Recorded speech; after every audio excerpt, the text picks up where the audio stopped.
Luciano Pires, do Jordão Nacional. Bom dia, boa tarde, boa noite. Que nem o Caruso falou, que é o bordão do Luciano aí. E aí, Luciano, beleza? Tranquilo? Jordão Nacional. Não é mole, cara. Tudo bem. O Jordão Nacional, essas duas pessoas que estão aqui, o Luciano e o Caruso, foram fundamentais para isso acontecer. Primeiro, a ideia do Jordão Nacional surgiu porque o Luciano teve essa ideia antes que eu. Ele tá fazendo lá o cafezinho live dele, e aí na abordagem que ele fez o cafezinho live, ele falou dessa coisa do Jornal Nacional às 8h30, de fazer o cafezinho live no horário do Jornal Nacional. Aí eu vou fazer essa porra aí. Aí eu falei pro Caruso, e eu tava na fase de brainstorm de ideias. Aí o Caruso que deu a ideia desse nome, Jordão Nacional, né? Então a ideia de fazer todo dia 8h30 veio desse cara, e a ideia do nome veio daquele outro cara. Então os dois estão reunidos nesse momento aqui comigo aí, beleza? É assim que funciona, né, Jordão? É assim que funciona, cara. É cada um botando um tijolinho aí na construção, cara. Mas adorei. A ideia é genial. Você sabe que eu comecei com o cafezinho live também, e uma coisa que a gente comentou, acho que não, você fez a segunda live comigo, né? Que até 10 dias atrás, cara, eu não sabia nada de live, de Zoom, de OBS Studio e tudo. Cara, 10 dias depois eu já estou fazendo, pintando, bordando. Quer dizer, pô, há males que no fim acabam vindo pro bem, né, cara? Eu fui obrigado a me jogar nas lives. 10 dias depois eu tô com um baita no conhecimento aí que eu não tinha, cara. E não tinha plano de fazer a curto prazo, não. Agora estou fazendo, né? Então, no fim das contas, acaba dando certo, acaba que a gente vai aprendendo e o importante nesse momento aqui de quarentena e tudo é não ficar parado, cara. Jamais ficar parado, né? É isso aí. E você está na sua casa? Em casa. Eu não sou tão bem resolvido como você que tem um escritório dentro da tua casa, né? O meu escritório fica assim a 60 metros da minha casa. Mas é o suficiente para sair de manhã, ficar lá no escritório, cara, e depois voltar para cá. Então, não cruzar com ninguém na rua e tudo. Então, eu estou obedecendo a quarentena aí, mas estou produzindo que nem um alucinado aí, cara. E a gente descobre que quando você monta a tua estrutura em casa também, você não para mais de trabalhar, né, cara? É o dia inteiro, né, bicho?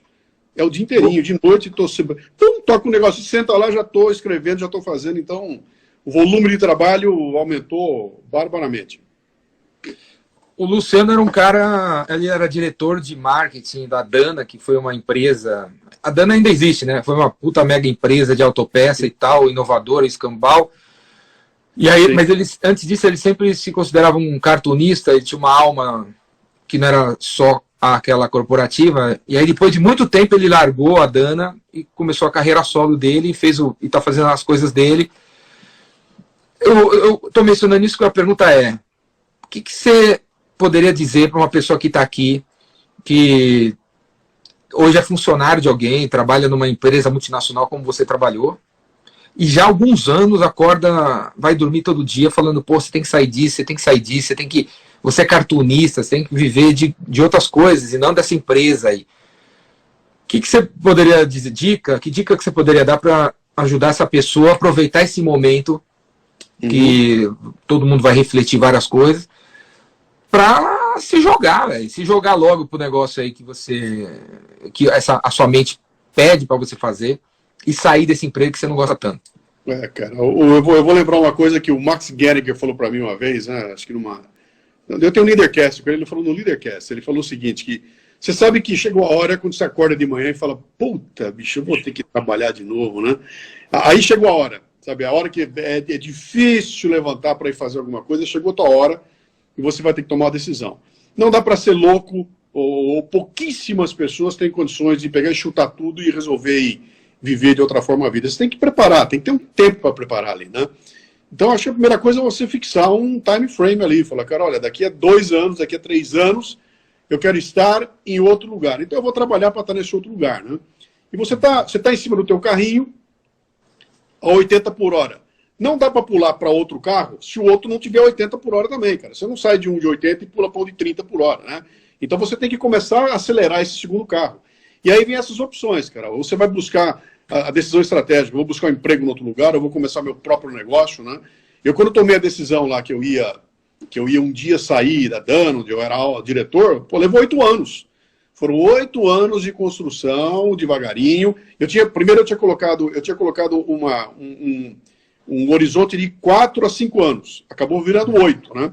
Mas 8 anos foi o tempo que levou para eu construir, preparar. Quando eu estava tudo arrumadinho, eu já tinha até um escritório. Eu consegui fechar o contrato com a empresa, sair da empresa na segunda-feira de manhã, terça-feira à tarde, de terça-feira de manhã, eu estava sentado no meu escritório. Então foi um processo bem vagaroso de preparação. Eu só saltei de um para outro quando a coisa estava pau a pau, né? E eu fui fazer aquilo que era a minha...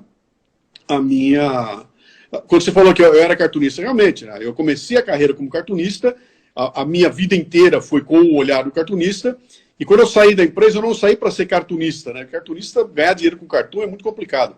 Mas eu desenvolvi as habilidades para falar em público, desenvolvi 26 anos dentro da empresa, a visão do mundo corporativo, entender quais são as deficiências e tudo mais. Acabei construindo uma carreira ali com palestras no meio.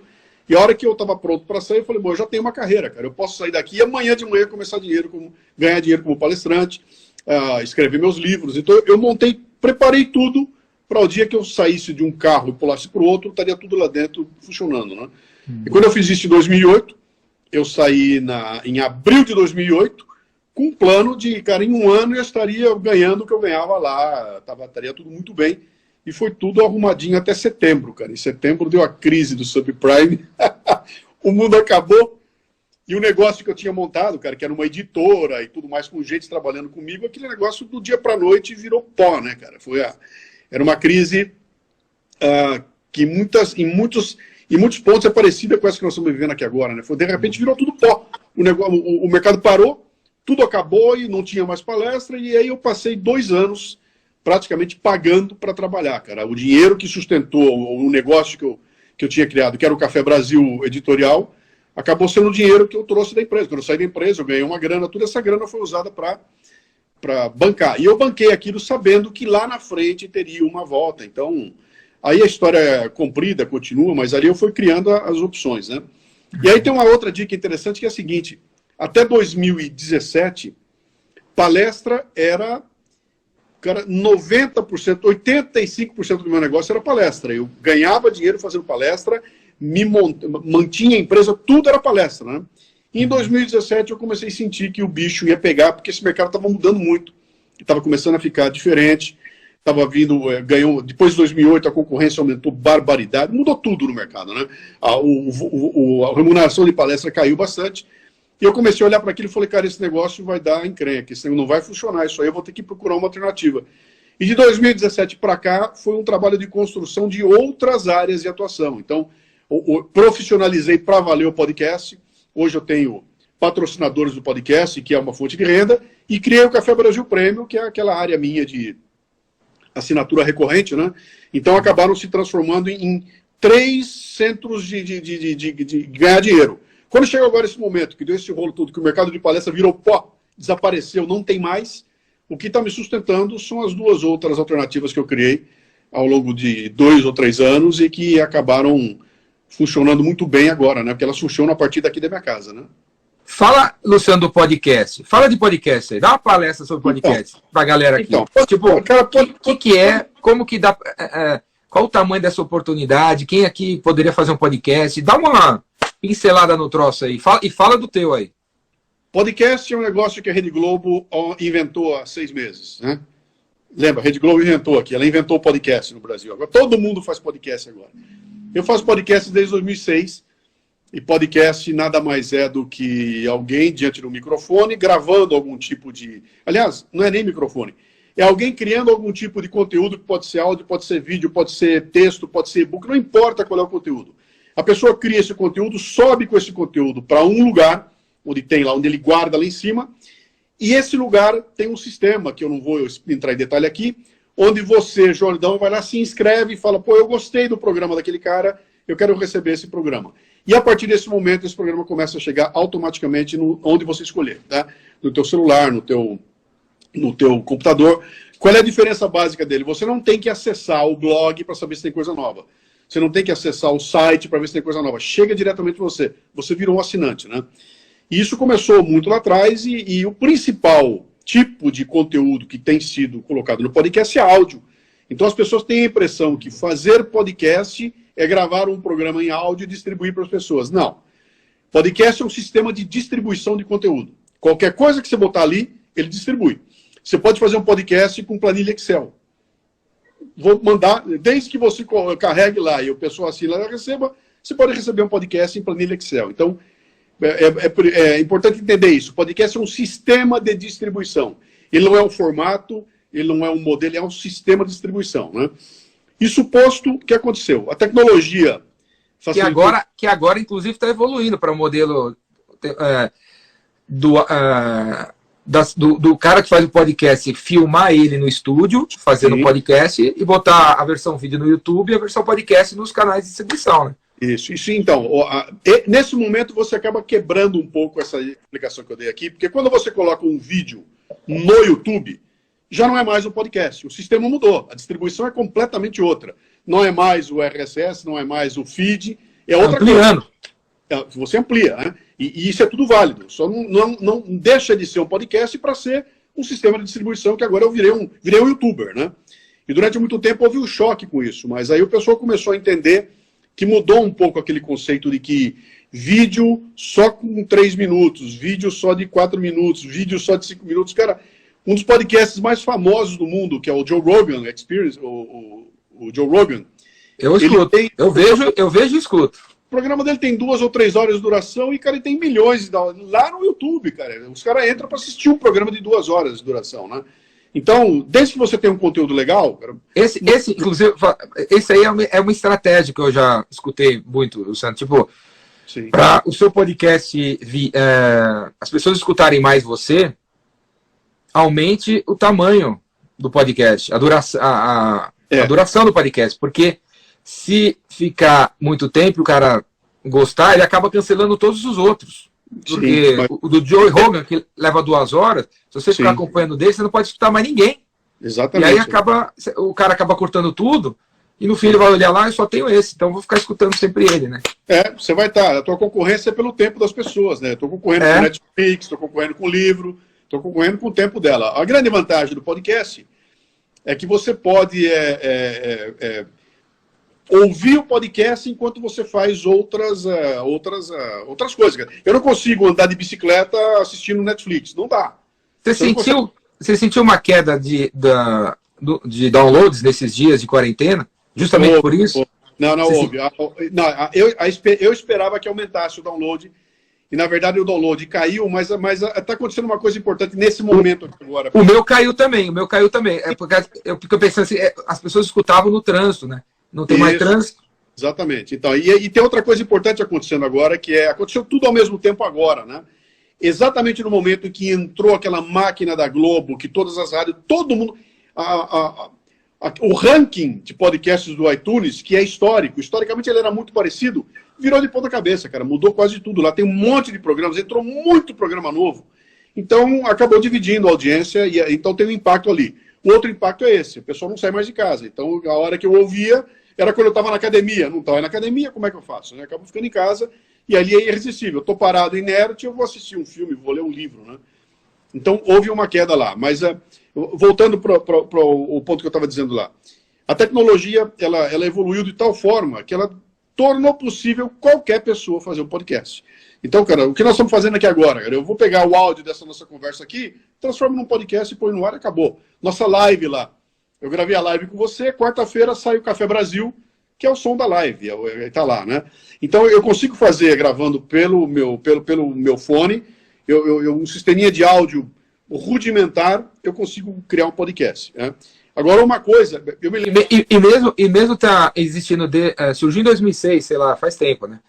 2004. Nesse momento, você acha que ainda está na infância, né? Tipo, qualquer um que está nessa live aqui poderia criar seu podcast.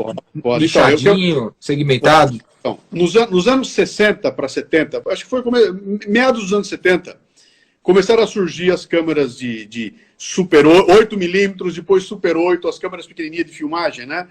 E naquela época o Glauber Rocha soltou uma frase que ficou famosa: uma câmera na mão e uma ideia na cabeça. E começou a se falar, agora qualquer um pode fazer cinema. E, bicho, qualquer uma pinóia, cara. O fato de você ter a tecnologia na tua mão não garante que você vai fazer o podcast, vai botar no ar e vai ter mais do que 4 ouvintes, cara. E a maioria, eu vou arriscar o número aqui, mas, cara, 90% dos podcasts que existem começam, o cara faz o esforço, no 5º ou 6º programa ele vê que não tem audiência, ele acaba desistindo, né? A rotatividade é muito grande, porque não basta você ter acesso à tecnologia, cara. Tem que ter conteúdo. E um conteúdo para segurar o cara durante 1 hora, bicho, tem que ser um puta de um conteúdo, né? E mesmo um podcast de 15 minutos, se o conteúdo não for legal, aí é complicado. Então não é só acesso. Todo mundo pode, todo mundo tem acesso. Alguns vão fazer sucesso, outros não vão, né? Mas o importante é que ele nos deu voz para a gente começar a ter um impacto importante no mercado. Então hoje, por exemplo, eu tenho 3 podcasts hoje, né? Eu faço 4 episódios por semana. Toda semana eu boto no ar 4 episódios. Quanto tempo leva para você fazer um episódio? Fala aí. Eu queria então, depende. Um podcast é o cafezinho, ele dura 2 minutos e 40. E eu montei eu fiz um setup na minha sala que eu resolvo o cafezinho sem levantar da minha mesa. Tá? Escrevo o texto aqui, puxo o microfone, gravo dentro do equipe de edição, editei, eu subo e já foi pro ar e acabou.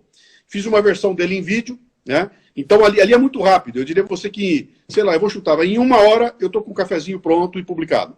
1 hora para fazer um negócio de 2 minutos e meio. 2 minutos e meio, tá? Por quê? Eu tenho que escrever o texto, gravo, edito, subo, etc e tal, digamos que seja 1 hora. Bom, aí eu tenho o Café Brasil. O Café Brasil tem em média 30 minutos. E o Café Brasil é ultra sofisticado, tem uma puta edição, cara, tem música, tem recorte. Você que faz toda a edição, Luciano? Não. Aí eu tenho o editor, o Lala que tá comigo aí há 12 anos, o Lala é o meu editor, né? Que é então, sofisticado mesmo o troço, né? Então, aí o que eu faço? Eu escrevo o programa, faço toda a parte de produção, de música, busco as músicas. Quando eu tenho tudo pronto, eu chego pro Lala e falo, Lala, aqui estão os ingredientes, vamos cozinhar, né? Entro no estúdio, boto ali o microfone, o fone de ouvido, e aí eu começo a gravar com o Lala do outro lado da ilha, editando. Então a gente grava editando ao mesmo tempo. Depois de 2 horas, está pronto um programa de 30 minutos, tá? Com toda aquela sofisticação que você viu, música cortada, sobe música, desce música, tem toda vinheta, tá tudo feito ali, e a gente faz isso em 2 horas, né? Já tem a autorização, então fica mais... Aí é só executar, né?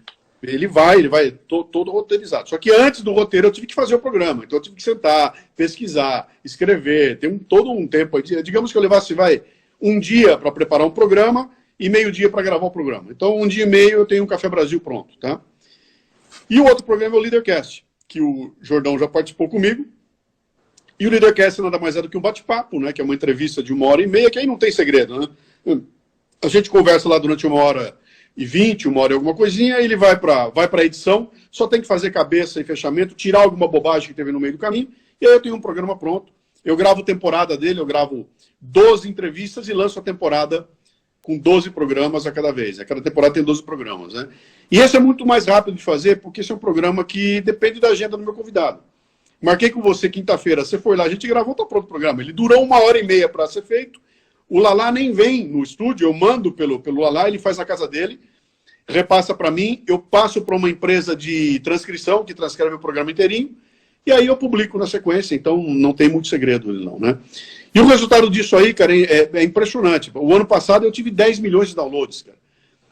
Isso faz com que o podcast Café Brasil seja maior do que uma porrada de rádio, de revista semanal, super conhecida. É muito menor do que eu sou hoje, né? O que significa que é possível você, de forma independente, ter acesso a uma mídia, virar um distribuidor de conteúdo com relevância, né? Mas eu sou um caso... Eu tô lá, digamos, eu tô na divisão especial, tá? Embaixo nas outras divisões tem um monte de gente fazendo podcasts que tem lá 3 mil downloads, 1.000 downloads, 500 downloads, 700 downloads, né? Que aí cai numa discussão meio idiota, né? Que é aquela pergunta, quantos downloads tem teu programa? Como se a importância do programa fosse determinada pela quantidade de gente que ouve, né? E não é assim. Eu fui para os Estados Unidos recentemente, participei lá de 2 eventos grandes, 2 mesas redondas grandes de podcast. Cara, os caras não citaram o número de download em nenhum momento. O trabalho deles é o seguinte, eu quero qualificar quem me ouve. Apareceu um cara lá com um podcast que tem 3 mil downloads 3 mil downloads por mês o podcast dele tem. Cara, o Café Brasil tem 3 mil downloads em 3 horas. Tá? O cara faz 3 mil por mês, com patrocínio da Dunkin' Donuts. Eu falei com o cara, como é que você consegue, com 3 mil downloads, ter patrocínio da Dunkin' Donuts? E o cara virou e falou o seguinte, você quer ver quem me escuta? E aí ele deu uma lista dos caras que escutam. Bicho, o CFO da empresa não sei o quê, o CEO da outra empresa. Então, qualificação de audiência é o grande lance dessa história toda, né? Esse cara dos 3 mil, aí a distribuição dele é ele que faz? Tipo assim, ele vende, ele direciona. Ele não deixa o podcast dele lá na iTunes para ver se alguém escuta, né? Ele põe no iTunes. Ele bota. Podcast é isso, ele sobe para o iTunes e quem quiser escuta, né? Mas pela temática dele, pela forma como ele divulgou, pelas pessoas que estão participando com ele, automaticamente o público dele é selecionado. É o caso do Café Brasil, né? Cara, a maioria das pessoas não tem estômago para ouvir o Café Brasil, cara. Pô, puta texto, eu fico com um sistema pentelho, música velha, a minha voz parece que eu tenho um ovo na boca, cara. Aqui é um saco aquilo, né?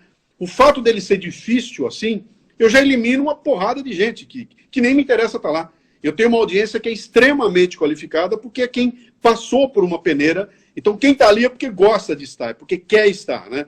E aí você tem uma diferença brutal. Então, recentemente teve uma pesquisa que eu tive acesso, lá feita nos Estados Unidos, que os caras comprovaram ali que se você tem uma empresa que quer investir em influenciadores digitais, é muito mais eficiente para você investir em 10 influenciadores que têm 1.000 seguidores cada um, do que em um influenciador que tem 1 milhão de seguidores.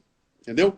Porque cada um daqueles que tem 1.000, esses 1.000 são grudados no cara, bicho. Aquele tem uma relação ali com ele, que tem um engajamento que o cara de 1 milhão não tem. Né? Então o dinheiro é muito menos dinheiro, é muito melhor aplicado, porque você tem então uma relação com os teus ouvintes, que é o grande lance do podcast, cara. O podcast tem coisas que nenhuma mídia tem, que é a capacidade que ele tem de conexão de quem está fazendo o podcast com quem está ouvindo o podcast, né? Tem 1.000 explicações para isso, tem uma que eu gosto muito, que é o fato de você estar ouvindo o podcast com um trequinho enfiado no teu ouvido aqui, né?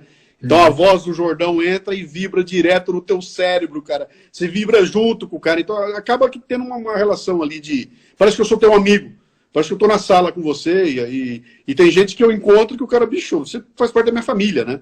Então tem uma relação de engajamento aí, que é o que vai mudar a história da mídia no mundo.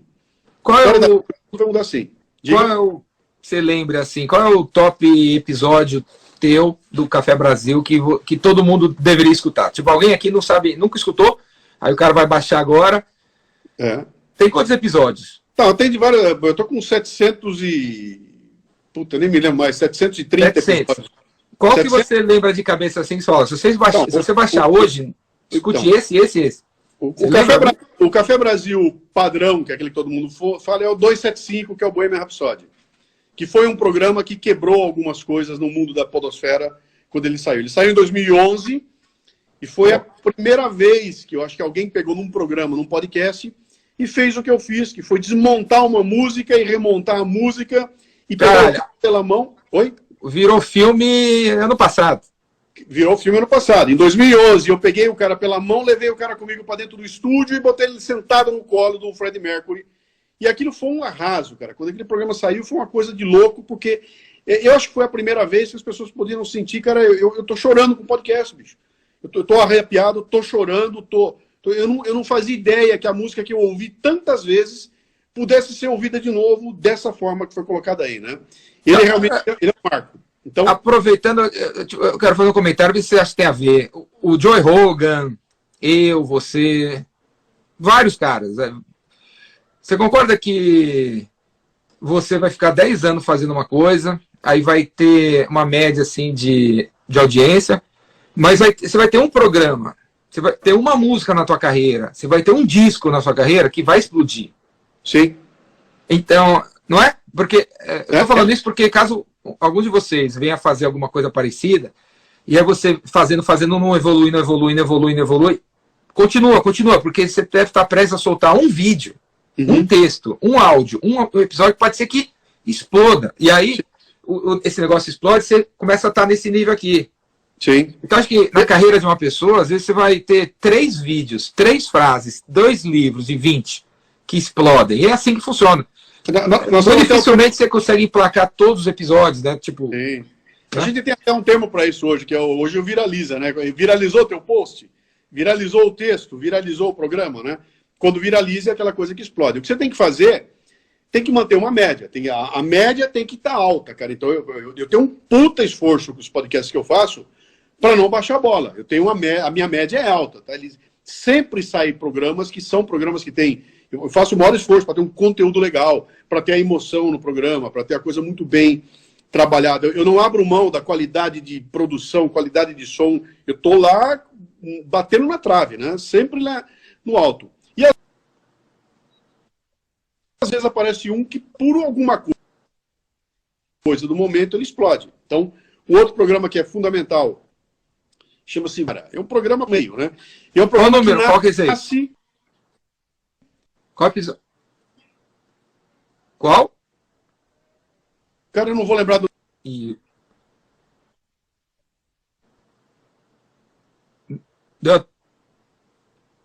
Tá dando uma travada no seu microfone aí, Luciano. Não tá saindo a voz.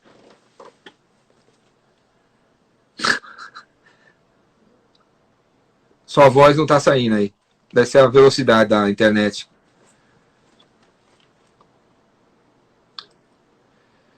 Outra pergunta que fizeram para você aí, Luciano.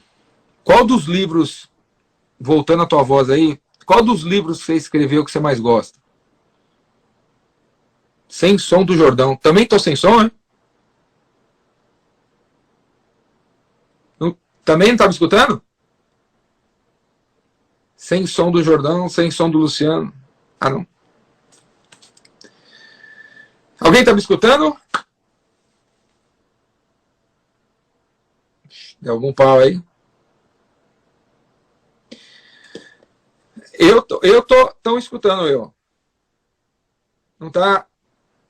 Bom, galera, tava terminando mesmo, falta 1 minuto. Falta 1 minuto para acabar. Então, galera, obrigado a todo mundo por ter escutado. Esse aqui é o Luciano, o cara do Café Brasil. Segue ele, segue o trabalho dele, o cara é foda, produz conteúdo foda todo santo dia. Segue ele que você vai sair muito mais inteligente, cara. Muito mais inteligente, beleza? O cara é muito, muito acima da média que tem por aí. Segue o maluco aí, que ele sabe das coisas, sabe para onde as coisas estão indo. Luciano é o único cara que teve em todos os epicentros. Ele foi o primeiro palestrante do Epicentro. Todo ano ele tá lá. Todas as palestras que ele fez no Epicentro está no meu canal lá no YouTube. Vai lá, youtube.com/EpicentroTV. Você vai encontrar as palestras que o Luciano fez no Epicentro, caso você não tenha escutado ainda. Beleza, galera? Obrigado a todo mundo por ter participado. Obrigado ao Luciano pelo tempo. Tamo junto. Amanhã tem Jordão Nacional. Beleza? Amanhã, por causa do curso que eu vou fazer, que começa às 8 da noite, o Jordão Nacional, semana que vem, vai ser às 6 da tarde. 6 da tarde. Vai ter. E às 6 da tarde. Das 6 às 7. Das 6 às 7, semana que vem. Falou? Abraço, galera. Até mais.